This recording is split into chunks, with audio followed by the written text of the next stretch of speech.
oras lang matapos dalhin sa Camp Bagong Diwa sa Taguig City kagabi, isinugod sa ospital ang dating Chief of Staff ni Senador Juan Ponce Enrile na si Atty. Gigi Reyes. Nakaramdam daw ng pamanhid ng katawan si Reyes na kapwa-akusado ni Enrile sa pork barrel scam. May ulat on the spot si Marisol Abduraman.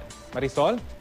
Rafi, patuloy nga na binabantayan ang kalagayan ni Atty. Gigi Reyes dito sa Taguig Pateros District Hospital matapos ang dalhin dito kanina ng alauna ng madaling araw. Base nga dito sa logbook ng Hospital 105 ng madaling araw na sugod na dito sa hospital si Atty. Reyes matapos umano itong magreklamo ng pamamanhid ayon sa DJMP. Kasama raw ni Reyes ang ilang kaanak at doktor ng DJMP na kinumpirma naman ang public order safety office o POSO ng hospital.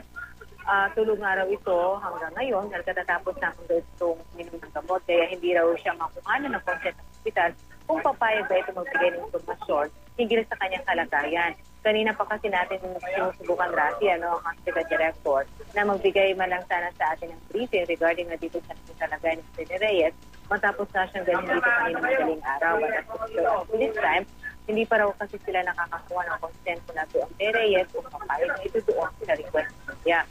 Sa impormasyon din na nakuha natin mula kay Mr. Pedro Villaflor, ang hepe ng posto ng hospital, nasa third floor ng hospital si Reyes. At ayon naman sa source ng GMA News, bantay sarado na ito sa loob ng hospital. Meron mga nakasibilyan at meron din daw mga naka-uniform ng pulis na nakapulit sa kanya.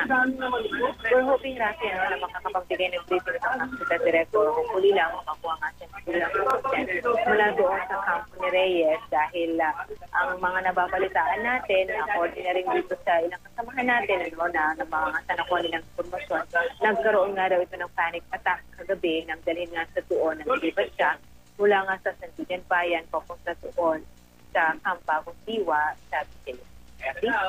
Marisol, meron ba tayong impormasyon kung sino yung mga kasama ni Atty. Gigi Reyes sa loob ng ospital? Sa impormasyon na nakuha natin, mula pa rin dito sa Public Order and Safety Office, na siya nag-receive, kasama sila doon sa nag-receive kanina madaling araw. Kapatid at meron daw isang kasama pang kamag-anak na hindi rin nila na-identify pero napakilala lang ang kamag-anak at yung isa ay kapatid na raw.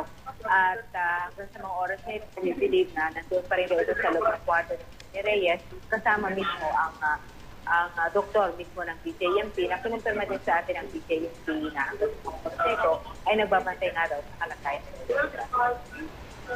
Okay, maraming salamat Marisol Abduraman.